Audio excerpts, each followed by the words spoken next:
শুধু সে দাঁড়ায়া দু পা ফাঁক করে শুধু চিৎকার মারতেছে। তখন আমরা যেটা পাইলাম, আল্লাহ মাফ করুক, আল্লাহ সবাইকে হেফাজত করুক, তার লজ্জা স্থান থেকে জিন ঢুকতেছে আর আসতেছে আর যেতেছে। এই জিনিসের কারণে তার মস্তিষ্ক বিকৃতি হয়ে যাচ্ছে।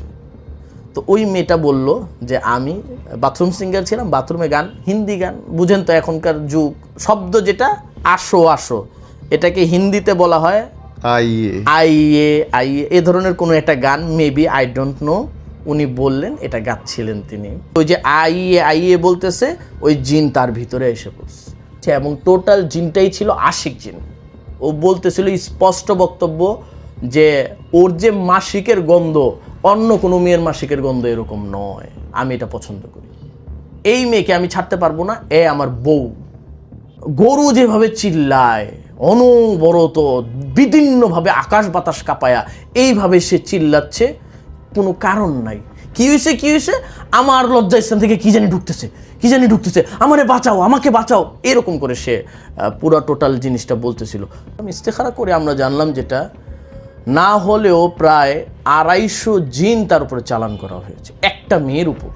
জিনের মারফতে লাস্ট মান্থ একেবারে শেষে সুস্থ হওয়ার 15 থেকে 18 দিন আগে আমরা জানতে পারলাম এটা শ্রীলঙ্কা থেকে করা হয়েছে, বাংলাদেশ না, শ্রীলঙ্কা থেকে করা হয়েছে। এবং সেটা করা হয়েছে একেবারে সমুদ্র পারের কোনো এক তান্ত্রিক থেকে।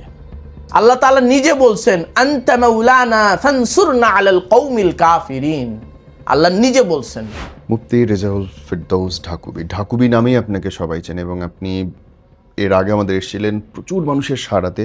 আমরা দ্বিতীয়বার আপনার সঙ্গে কথা বলতে শুরু করছি। ভাই, মানে আপনার কাছে তো সবচেয়ে অদ্ভুত রুগীগুলো আসে জি রাখির। জি, শুনুন না, গল্প শুনুন না। আলহামদুলিল্লাহ, আসসালামু আলাইকুম রাহমাতুল্লাহ, আলহামদুলিল্লাহ ওয়া কাফা ওয়াসসালাতু ওয়াসসালামু আলা মান লা নাবিয়্যা বা'দা ওয়া আলা আলিহি ওয়া সাহবিহি ওয়া মান ওয়ালা ওয়া মান তাবি'আহুম বিইহসানিন ইলা ইয়াউমিদ্দিন ওয়া বা'দ।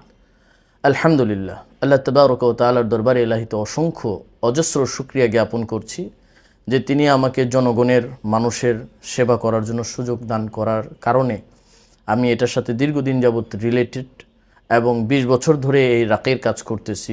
গতবার আপনাদের এখানে এসেছিলাম, আলহামদুলিল্লাহ সুম্মা আলহামদুলিল্লাহ, অনেক রোগীরা আমার থেকে সেবা নিয়েছে। সেইটার উপর নির্ভর করে এবারও আপনারা যখন আমাদের এই শো করতেছেন বা এই অবস্থান হচ্ছে, আমাদের ওই ঘটনার পর আমার সবচেয়ে একেবারেই কমপ্লিকেটেড যে রোগীটা ছিল সেটা ছিল কামরাঙ্গীরচরের, ঢাকা কামরাঙ্গীরচর। এখানে একটা ছোট্ট মেয়ে ছিল, তার বয়স ছিল 13 বছর। তো মেবি মেয়েটা স্কুলে পড়াশোনা করত। আমাকে ফোন দেওয়া হলো তার বাসার থেকে, অ্যান্ড দেন তার গার্ডিয়ান আমাকে বলল যে মেয়েটার নাকি যে সমস্যাটা হচ্ছে সেটা হচ্ছে তার শরীরে কোনো টিস্যু অথবা কাগজ এটা যদি জাস্ট টাচ করাতো সাথে সাথে জ্বলে উঠতো।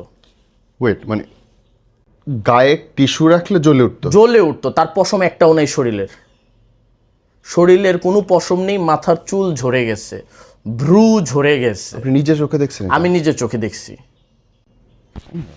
এটা পরবর্তীতে দেখা হয়েছে, কিন্তু ঘটনাগুলো তো আগের। ওকে। দেন তারা যখন এটা আমাকে জানালো, আমি একেবারেই এমব্রেজ অবস্থায়, আর আনফর্চুনেটলি, কারণ এরকম অবস্থান আমার রোগী হয়নি এর আগে, আমিও কোনোদিন শুনিনি এরকম হয় মানুষের। দেন আমাকে যখন তার গার্ডিয়ান এই কথাগুলো বলতেছে, আবেগপ্লুত হয়ে তারা কান্না করতেছিল ফোনে যে হুজুর আমরা অনেক দেখাইছি, দেন হচ্ছে না, আপনি দয়া করে যদি আমার মেয়ের কেসটা হ্যান্ডেল করেন বা এটাকে যদি সলভ করেন। আমি বললাম দেখেন, সব তো আল্লাহর উপরে, আমার উপরে কিছু না, আমি চেষ্টা করব জাস্ট, এরপরে দেখি আল্লাহ তাআলা কি করেন। দেন আমরা হাজিরা করি সর্বপ্রথম, আপনি জানেন আমরা ইস্তেখারা করি। তো ইস্তেখারার জন্য তার নাম যা যা নেওয়া হয়ে আমি ইস্তেখারা করলাম। ইস্তেখারা করে আমরা জানলাম যেটা না হলেও প্রায় 250 জিন তার উপরে চালান করা হয়েছে একটা মেয়ের উপর। এতটুকু ছোট একটা মেয়ে এখন পর্যন্ত আমি বলবো, মানে যদিও ইসলামী শরীয়তের পরিভাষায় সে অ্যাডাল্ট, বাট আমাদের যে বয়স অনুযায়ী তার এখনো 18 বছর হয়নি, 13 বছর মাত্র, সে তো এখন কৈশোর। সঠিক। এই অবস্থায় তাকে এত জিন চালান করা হয়েছে যে সে শরীরে কোনো জিনিস বরদাস্ত করতে পারতেছে না। এতটাই ক্রিটিক্যাল অবস্থায় ছিল, তার শুধুই খানা চলতেছিল মুখ দিয়ে, আর কোনো খানা খেতে পারতেছিল না, এবং সে টোটাল বেডে ছিল। তাকে এক ধরনের বলা যায়, কারণ আমার কাছে তারা ওই মেয়েটাকে যেভাবে নিয়ে আসে এটাকে এক ধরনের মলা লাশ বলা চলে। খাটিয়ার উপরে শোয়া অবস্থায় উপর দিয়ে ছিল, এবং তার তো শরীরে কাপড় রাখতে পারতেছিল না, জ্বলে যায়, যার কারণে দেন ওই অবস্থায় মেয়েটাকে তারা ওই অ্যাম্বুলেন্স দিয়ে নিয়ে আসে আমার কাছে। আর এতদিন কিন্তু ওই বাসায় এই অবস্থায় ছিল তারা। তো আমি তো এতটা ক্রিটিক্যাল এটা বুঝি নাই, তো আমি আমাদের না পারতে গিয়ে বাধ্য হয়ে অনেক সময় বাসায় যেতে হয়, অনেক সময়, সব সময় না, কিন্তু আমি বাসায় গিয়ে চিকিৎসাটা দেওয়া পছন্দ করি না। কিন্তু যদি এতটা ক্রিটিক্যাল বুঝতাম তাহলে কিন্তু তার বাসায় যেতাম, কিন্তু না, আমি বলছি আমার বাসায় বা আমার যে সেন্টার, রোকেয়া সেন্টার, এখানে আসতেই হবে। দেন তারা ওইভাবেই আসলো। আসার পর আমি দেখে তো মানে আমার নিজেরই অনেক খারাপ লাগছে, এত খারাপ লাগছে, আমার লাইফে মনে হয় এত খারাপ কখনো লাগে নাই, এত খারাপ লেগেছে আমার। অ্যান্ড দেন মানে মেয়েটার মাথায় চুল ছিল না, মানে ক্যান্সারের রোগীরা যেরকম থাকে তার থেকেও অত্যন্ত বাজে অবস্থায় ছিল সে। একটা মানে ওই যে ডায়াগনোজ করলে যে অবস্থা থাকে ওর থেকেও খারাপ, ছোপ ছোপ ছোপ ছোপ, মনে হয় যে সাপের আকৃতি, তার চামড়াটা এই অবস্থা হয়ে পুড়ে গেছিল ভাই। এখন ওই অবস্থায় দেখে আমি প্রচণ্ড পরিমাণের প্রথমত আল্লাহর কাছে আশ্রয় প্রার্থনা করেছি, অ্যান্ড দেন আল্লাহর নাম নিয়ে তার এই কাজগুলো শুরু করি, এবং দীর্ঘ প্রায় 2.5 থেকে 3 মাস লাগে আমার এই কাজ করতে। অ্যান্ড ওইখান থেকে জিনগুলো তার শরীর থেকে কাটতে, তার তাবিজ ছিল প্রায় না হলেও 150 তাবিজ, 150 তাবিজ, সবগুলো শ্মশানে ছিল, গাড়া ছিল। বিরান যেটাকে বলা হয়, বিরান বাংলায় বলা হয়, শ্মশান মানে বিরান, অস্তিত্ব থাকবে না। দেন এই অবস্থায় এই কিসের শত্রুতা এই মেয়ের বিরুদ্ধে? আপনি অবাক হয়ে যাবেন। আমি বলতেছি, জাস্ট খুব শর্টে আমি শেষ করব।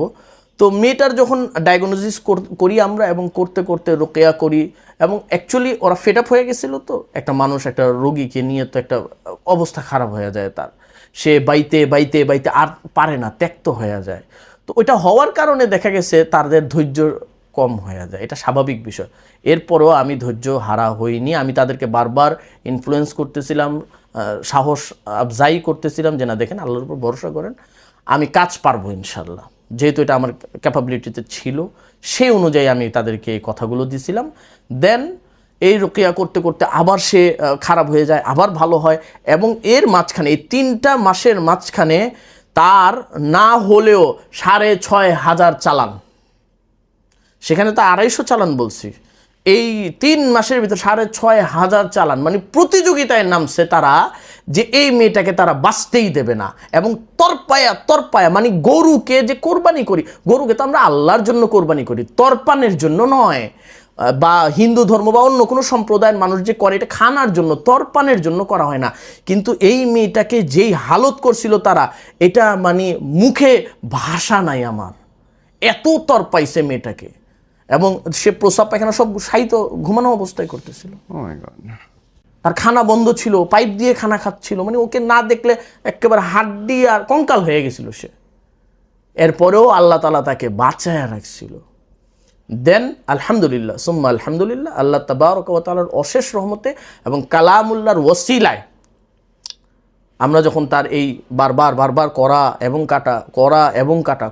কাটা এটা করতে করতে একটা পর্যায়ে গিয়ে যখন আমরা শেষ পর্যায়ে পাই, আর এটা এতটাই মানে এই কালো জাদুটা এতটাই কমপ্লিকেটেড ছিল, কোথা থেকে করছে আমরা এটা এখন মানে শেষ অবধি পর্যন্ত, শেষ লাস্ট মান্থ পর্যন্ত আমরা এটা খুঁজেই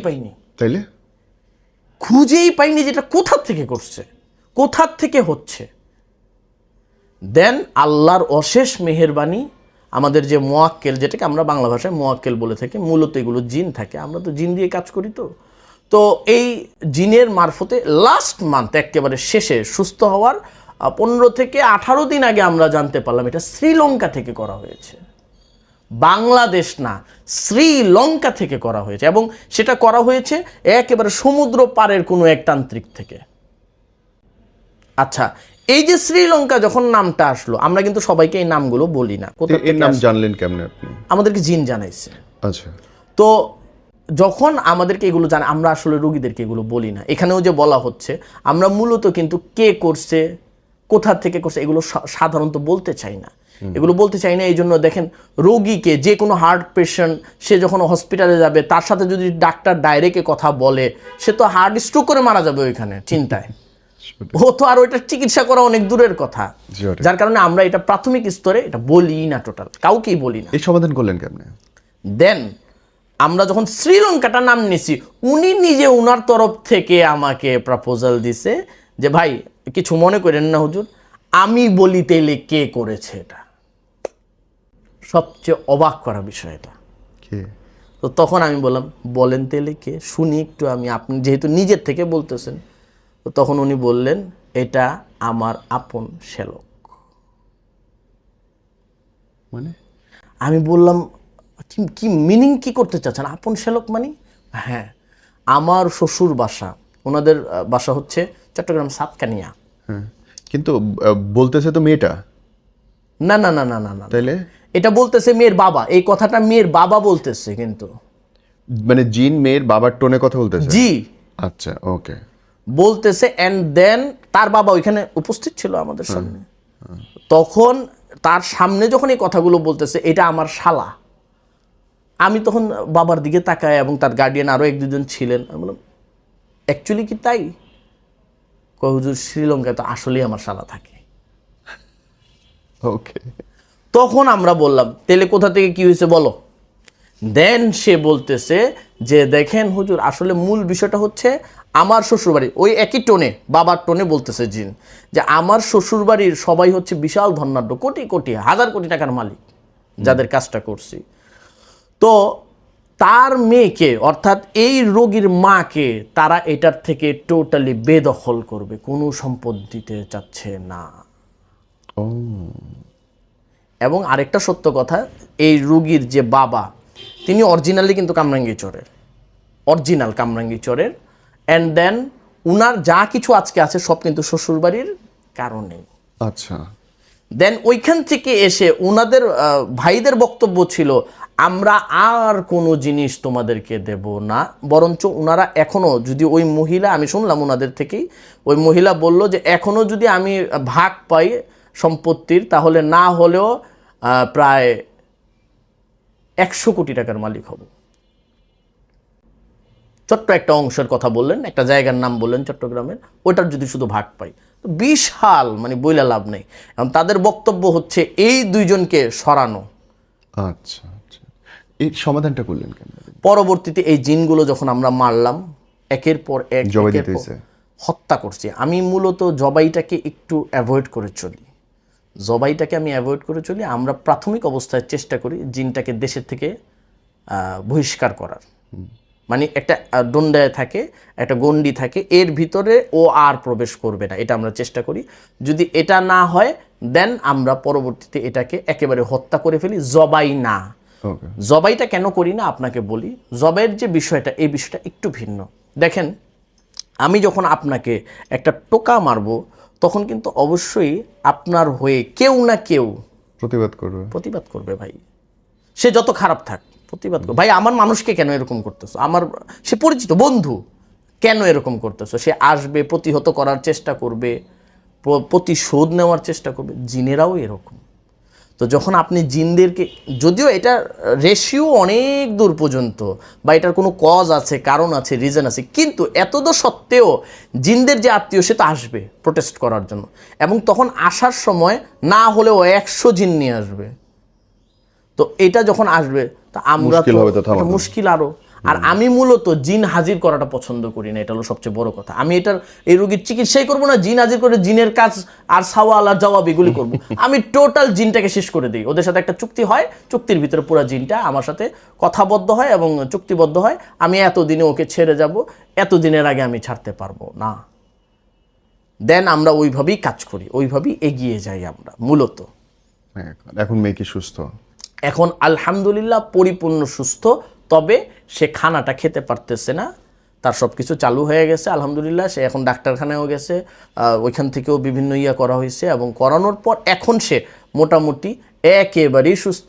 তার শরীরে এখন আর কোনো টাচ করলে আগুন জ্বলে না আল্লাহর দয়ায়। সে চলাফেরা করতে পারতেছে। হ্যাঁ, শুধু এতটুকু, ওই যে চুলগুলো, এগুলো রিকভারি করতে তো সময়ের বিষয়। এতটা তো সহজ বিষয় না বিষয়টা। আর একটা জিনিস মনে রাখেন, যখন আমাদেরকে সৃষ্টি করা হয়েছিল তখন শয়তান কি বলেছিল, আমি যাতে আদম সন্তানের রগে রগে চলতে পারি। তার মানে শয়তানের কোনো কি নাই, সাইজ নাই কিন্তু।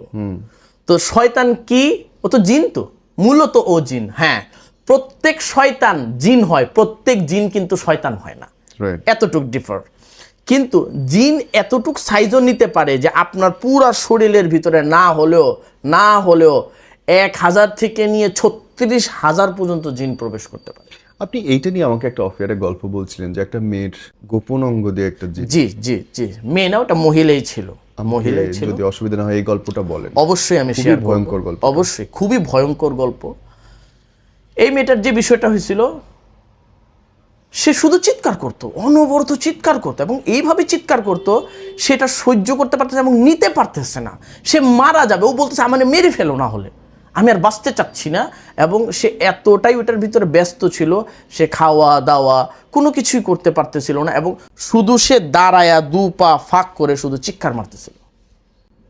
কি ব্যাপার কি হয়েছে, অনেক নাকি রাকি দেখাইছে, অনেক জায়গায় ডায়াগনোস করাইছিল।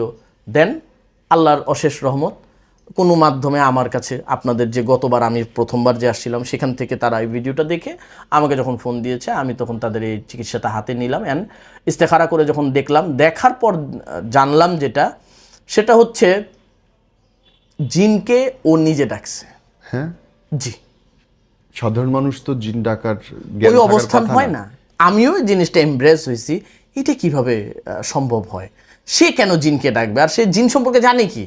আচ্ছা, আমি যখন তাকে জিজ্ঞেস করলাম, তার অবস্থা খুব খারাপ ছিল, জিজ্ঞেস করছি যে মা আপনি জিনকে কিভাবে, কি আসল বিষয় বা কি সব বলেন আমাকে। দেন সে আমাকে কিছু বলতেছে না, শুধু ফুপায়া ফুপায়া ফুপায়া ফুপায়া কান্না করতেছে, যে কান্না মানে দেখার মতো ছিল না। তো যাই হোক, এমতো অবস্থায় আমরা যখন তার ট্রিটমেন্ট আল্লাহ করে শুরু করি, যখন ইস্তেখারা করি, তখন আসে অ্যাকচুয়ালি ওই জিনটা সত্য কথা বলতেছিল যে জিন আসলে সে ডাকছে।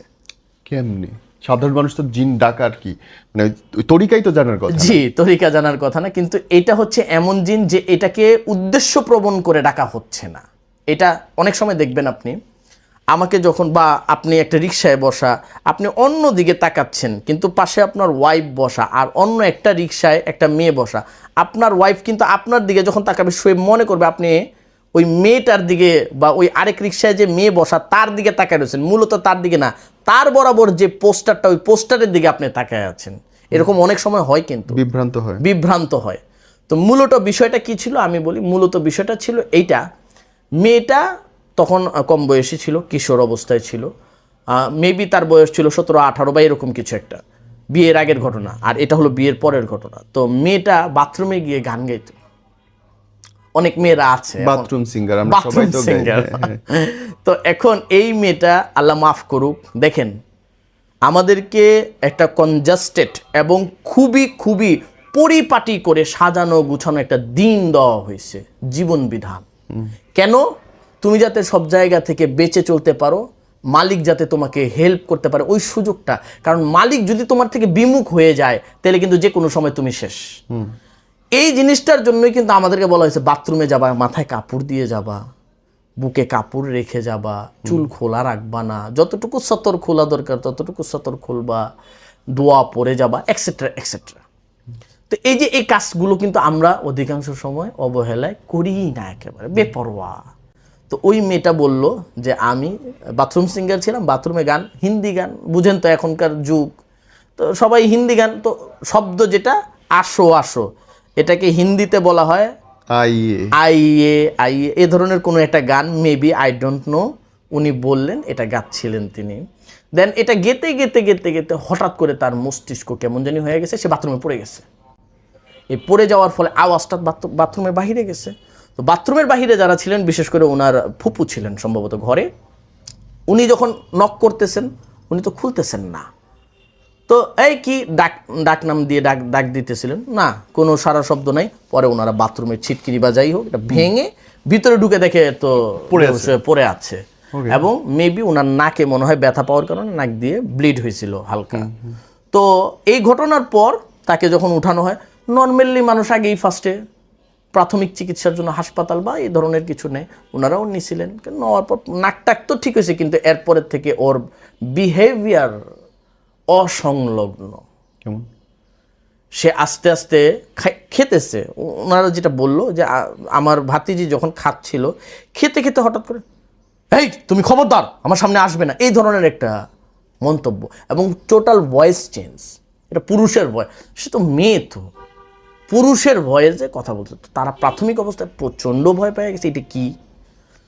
অ্যান্ড দেন আস্তে আস্তে এই ঘটনার পর যখন ওর বাবা বা ওর কোনো পুরুষ এখানে উপস্থিত থাকে, যখন একটা ধমক দেয়, এই কী হয়েছে, এ ধরনের করে যখন ধমক দেয়, সে আনকনসিয়াস হয়ে যায়, অ্যান্ড দেন মাটিতে লুটিয়ে পড়ে। এই অবস্থানটা আস্তে আস্তে চলতে চলতে তাকে সম্ভবত কোনো সাইকিয়াট্রিস্টের কাছে নেওয়া হয়েছে। এখন দেখেন সাইকিয়াট্রিস্ট আছে, তো এটা তো স্বাভাবিক, ফিজিক্যালি তো মানুষের আছে, যেটা আসলে দেখতে সাইকিয়াট্রিস্ট, কিন্তু আসলে এটা মূলত কি না, প্যারানর্মাল বিষয়, ফিজিক্যালি কোনো বিষয় না। তখন তো ওইটার যতই আপনি চিকিৎসা করান, কিন্তু মূল জিনিসটা তো আর চিকিৎসা হচ্ছে না, সে কিউর হচ্ছে না। তারা এরকম করে অনেক ডায়াগনোস করাইছিল, অনেক সাইকিয়াট্রিস্ট দেখাইছিল, বাট কোনো রিকভার হচ্ছিল না। আস্তে আস্তে আরও ডিপ চলে যাচ্ছিল। মায়ের সাথে দুর্ব্যবহার, যে গালি ওদের পুরো বংশে কেউ দেয় না, সে গালি সে দিতেছে। আচ্ছা। মাকে তাও, বাবাকে তাও, জিনিস উড়ে ছুঁড়ে ছুঁড়ে ফেলতেছে, এক্সেট্রা এক্সেট্রা। এমনকি সে রাত্রেবেলা সারা রাত্র পাইচারি করতে থাকে, নিজে নিজে নুডলস পাকায়, সারাদিন কিছু খায় না, নিজে নিজে নুডলস পাকায়, নিজে নিজে খায়, মানে রাত্রে একটা প্রেতাত্মার মতন সে ভটকাইতে থাকে পুরো ঘরে।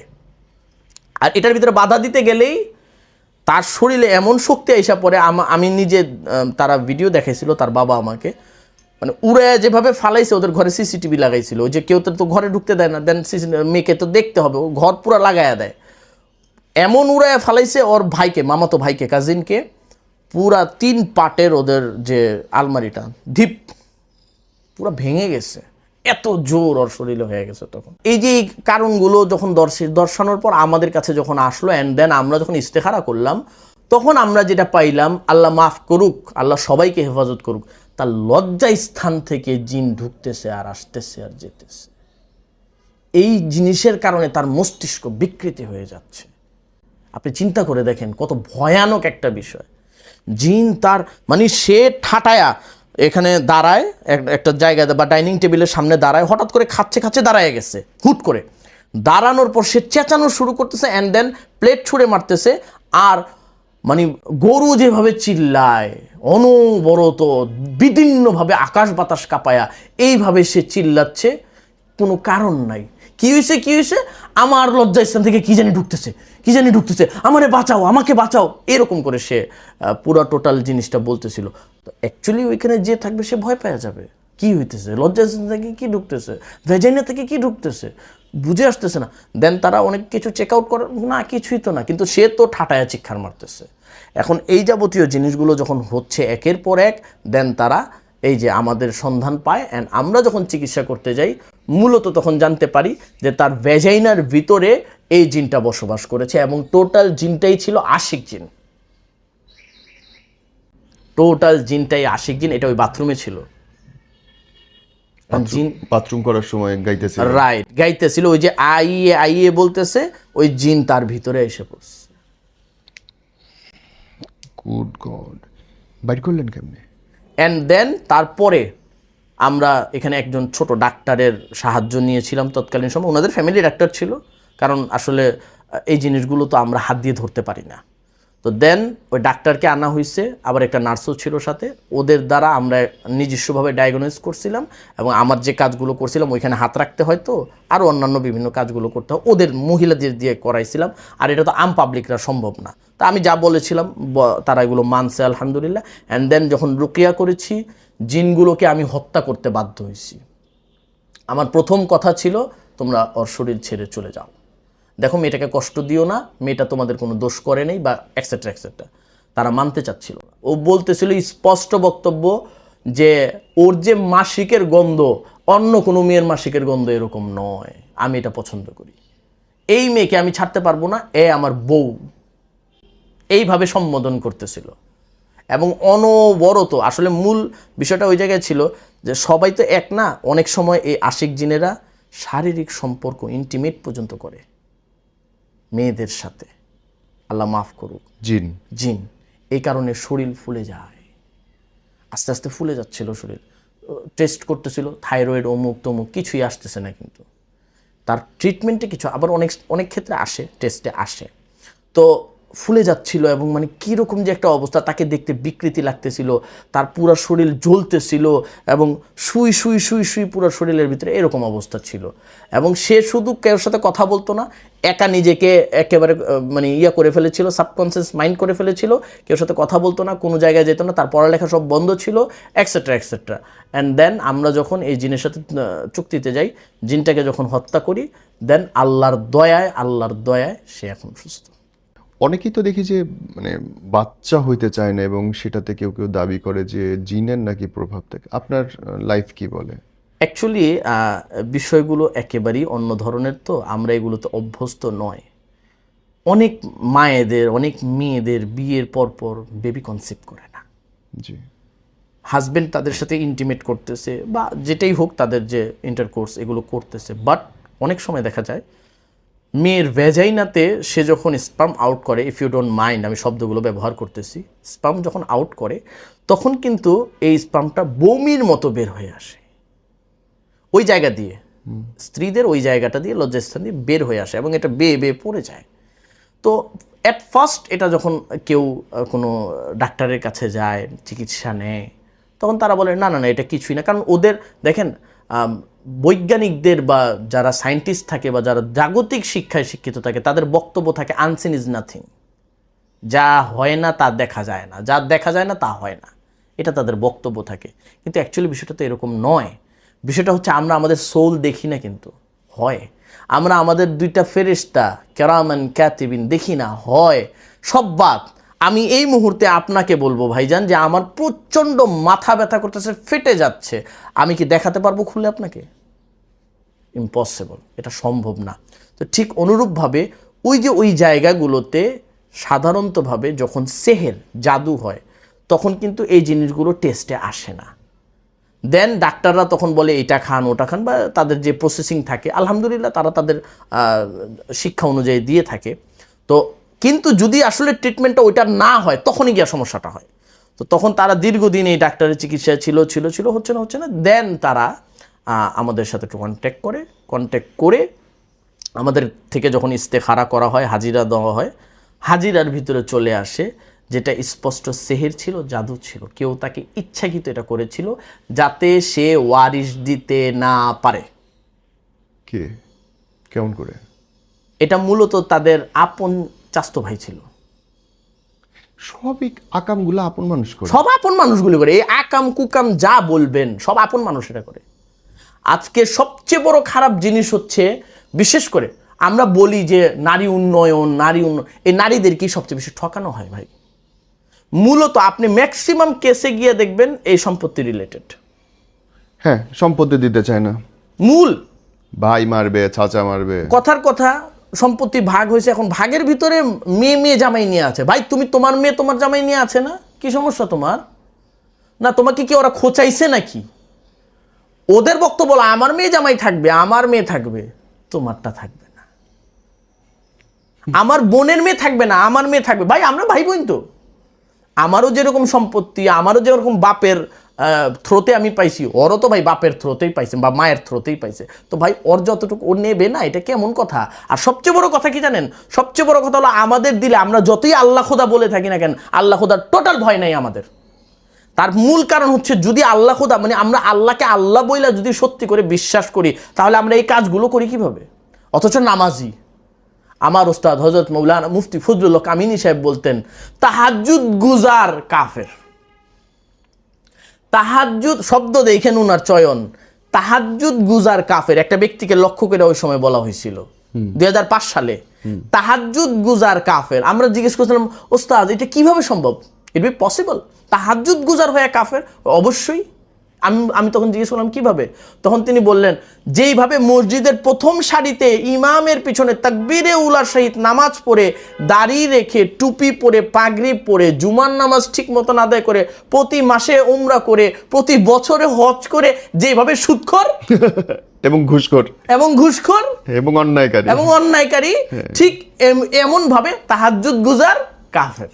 অর্থাৎ সে তাহাজ্জুদের নামাজ পড়তেছে, অপর দিক দিয়ে সে আরেকজনকে ক্ষতি করার জন্য কুফরিও করতেছে। তো যে কুফরি করে তাকে কি বলে ভাই? কাফের। 100% কাফের। আল্লাহ স্ট্রেট না করছে। আল্লাহ তাআলা নিজে বলছেন, আনতা মাওলানা ফানসুরনা আলাল কওমিল কাফিরিন। আল্লাহ নিজে বলছেন, রাসূলকে আদেশ দিয়েছেন, হে রাসূল আপনি এই দোয়াটা চান। সূরা বাকারার শেষ আয়াত এটা। আল্লাহর রাসূলকে বলছেন, হে আল্লাহর রাসূল আপনি কাফেরদের বিরুদ্ধে আমার কাছে কি চান? সাহায্য চান। আনতা মাওলানা, নিশ্চয়ই আপনি আমার রব, আপনি আমার অভিভাবক। ফানসুরনা, আপনি আমাকে সাহায্য করেন। ফানসুরনা আলাল কওমিল কাফিরিন, কওম অর্থাৎ একটা বিশাল গোষ্ঠী কাফেরদের, তাদের থেকে হেফাজত করার জন্য আপনি আমাকে সাহায্য করেন। আল্লাহ নিজে শিখিয়ে দিছে। এটার জন্যই তো বলা হয় যে যাদের সমস্যা হয়, আমরা কিন্তু রুকিয়ার ভিতরে সূরা বাকারার শেষের আয়াতগুলো পড়ি, আমানুর রাসূল থেকে পড়ি, শেষ পর্যন্ত আনতা মাওলানা ফানসুরনা আলাল কওমিল কাফিরিন পর্যন্ত পড়ি। তো দেখেন কতটা ভয়ঙ্কর বিষয়। সব নিকটাত্মীয়রা করতেছে। যাদেরকে ভরসা করে মানুষ, যাদের উপরে সবচেয়ে বেশি যা নেশাওয়ার করি, তারাই এই কাজগুলো করতেছে। তো বলেন এটা কেমন করে দেন ওইখান থেকে যখন আমি চিকিৎসা শুরু করি, চিকিৎসা করতে করতে একটা পর্যায়ে গিয়ে আলহামদুলিল্লাহ আমরা যখন রুকিয়া করি এবং তাদের ব্যবস্থাপনাগুলো দেই, দীর্ঘ প্রায় সর্বোচ্চ আমাদের সময় লেগেছিল 2.5 মাসের মতো। এই রোগীটার ক্ষেত্রে 2.5 মাসের মতন সময় লেগেছে। অ্যান্ড দেন আল্লাহ সুবহানাহু ওয়া তাআলার অশেষ রহমতে, দেখেন এই কাজগুলোতে একটু ধৈর্য ধরতে হয়। ধৈর্য ছাড়া আমাদের আর কোনো অবলম্বন নাই, কোনো পথ খোলা নাই। আমরা যে একেবারেই আসার পর একেবারেই একটা মানুষ সুস্থ হয়ে যাবে, ভাই আমি ফেরেশতা নয়। তো তাদেরকেও এই কথাগুলো বলছিলাম। তো তাদের অনেক দিন ধরে জিনিসগুলো পালতেছিলেন তারা বা করতেছিলেন, একটা মানুষ ত্যক্ত হয়ে যায়। ত্যক্ত হওয়ার কারণে তারা আমাকে বারবার তাগাদা করতেছিল যে হুজুর এত দিন হয়ে গেছে, এখনও হচ্ছে না। আমি বললাম দেখেন একটু সবর করেন, আল্লাহর উপরে ভরসাটা রাখেন। আমি পারবো দেখি তো আপনাদের কাজটা নিয়েছি ভাই। দেন আল্লাহর উপরে ভরসা রাখেন আর কিছুদিন। তো যখন আর কিছুদিন সময় নিয়েছি, প্রায় 41 দিন যখন আমাদের পার হওয়ার পর আবার তাদেরকে যখন আমি ডাকার পর আমাদের শেষ কার্য যেটা থাকে সেটা আমরা করে জিনটাকে টোটাল হত্যা করে দিয়েছি। আশিক জিনটাকে আমরা হত্যা করে দিয়েছি। হত্যা করার পর আলহামদুলিল্লাহ সুম্মা আলহামদুলিল্লাহ, আমার নিয়ত ছিল না, হত্যা করার নিয়ত ছিল না, কারণ প্রাথমিক অবস্থায় আশিক জিনটা আমাকে নিজেই বলছে আমাকে ছেড়ে দেন, আমি চলে যাব। কিন্তু মূলত বিষয়টা কোথায় হয় আমি বলি। জিনটা আমি ছেড়ে দিলাম, ধরেন কথার কথা একটা দলিলের মতো হইল।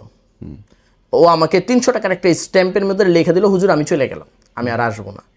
কিন্তু কোনো কারণে, আল্লাহ না করুক ভাই, মানুষ এটা এখন যে কোনো জায়গায় যেতে পারে, সে এটার জন্য তো তার কোনো ধরাবান্ধা না। এখন কোনো কারণে সে তার হাজব্যান্ডের সাথে বা অন্য কেউর সাথে কখনো যদি বাংলাদেশের বাহিরে যায়, আর এই জিনটাকে আমি যদি ছেড়ে দিই, সে বাংলাদেশের বাইরে অবস্থান করতেছে বা অন্য কোনো কান্ট্রিতে অবস্থান করতেছে, এবং কোনো না কোনো কারণে এই মেয়েটা যদি তার আবার নজরে পড়ে যায়, ফার্স্ট লাভ যেমন হয়, এইটার ক্ষেত্রেও তো একই জিনিস হবে। সে তো ভুলতে পারেনি এখন ওই মেয়েটাকে। দেন সে আবার কি করবে? অ্যাট্যাক করার চান্সেস থাকে। তো আমরা এই জিনিসটা দেখেছি যে না, অ্যাট্যাক করার চান্সেস আছে কিনা, দেখলাম হ্যাঁ আছে। তারপরে শেষ করে দিয়েছেন? জি, তারপরে শেষ করা হয়েছে। হুজুর আপনার ফোন নাম্বার অনেকে চান, আপনার চেম্বারের অ্যাড্রেস অনেকে চান, তাদের অনেকের বিশ্বাস আপনার উপরে, যদি আপনি চান কেউ স্বীয় বিশ্বাসে আপনার সঙ্গে যোগাযোগ করতে, তাহলে মোবাইল নাম্বারটা? হ্যাঁ, আমাদের মোবাইল নাম্বার হচ্ছে 0194-794-2164। আমার এই একটাই নাম্বার। হ্যাঁ হুজুর, থ্যাংক ইউ। আপনার গল্প শুনতে মাঝে মাঝে নিচে লোম শিউরে ওঠে এবং চিন্তা করি, জি আসলে লোম শিউরে ওঠা, কারণ এই দুনিয়াটা ভিন্ন হয়। আল্লাহ আপনাকে, আমাকে, সারা পৃথিবীর সমস্ত মানুষদেরকে, সমস্ত মুসলমানদেরকে হেদায়েতের উপরে রেখে কুফরি থেকে বেঁচে দ্বীনের পথে থেকে, দেখেন একটা ছোট্ট কথা এখানে আমি শেষ বলবো, আমাদের যত কিছুই হোক না কেন, আপনাদের যত টাকাই খরচ যাক না কেন, আমাদের যত টাকাই খরচ যাক না কেন, এই চিকিৎসার কারণে আমরা কিন্তু কাফেরের কাছে যাচ্ছি না, এটা আল্লাহ দেখতেছেন কিন্তু। এবং আপনি যে টাকাগুলোই খরচ করতে, এটা আল্লাহর কাছে আবার ফেরত ব্যাক পাবেন ইনশাল্লাহ। তো এটার জন্য এতটুকু মনে রাখেন, কোনো কাফেরের কাছে, কোনো তান্ত্রিকের কাছে, কোনো সাধু বাবার কাছে অন্তত পক্ষে যায়েন না। এই ছোট একটা টাকার বিনিময়ে নিজের ঈমানটাকে আল্লাহর ওয়াস্তে বিক্রি করেন না। আপনি আমার কাছে না আসেন, অন্য যে কোনো আলেমের কাছে যান। শর্ত আলেম হওয়া, দিন শরীয়ত জানা, এটা হচ্ছে শর্ত। এই অনুযায়ী যার কাছেই আপনি যাবেন, ইনশাল্লাহ আমার আশা আল্লাহ তাআলা আপনাকে সুস্থতা অবশ্যই কোরআনের বরকতে দান করবেন ইনশাআল্লাহ। এবং আমার এই নাম্বারটা, যে নাম্বারটা আমি বললাম, এটার মধ্যে হোয়াটসঅ্যাপও আছে। আমাদের প্রাথমিক সিস্টেম হচ্ছে আমরা হোয়াটসঅ্যাপে যেই আমাদের সাথে কন্ট্যাক্ট করে আমরা আগে তার ইস্তেখারাটা করি, হাজিরাটা করি, তার থেকে নাম আরও যা যা তথ্য এগুলো নিয়ে আমরা হাজিরা করি। দেন রোগ ফাইন্ড আউট হলেই আমরা তাদেরকে বলি যে আমাদের চেম্বারে আসেন, আমরা তাদের চিকিৎসা করা শুরু করি। এটা হচ্ছে আমাদের সংক্ষিপ্ত অবস্থান। ইনশাআল্লাহ। বিশ্বাস আপনার, ভরসা আপনার, আল্লাহ চাইলে আপনার ইনশাআল্লাহ রোগ মুক্তি হোক। আপনি ভালো থাকেন। Take care. আসসালামু আলাইকুম।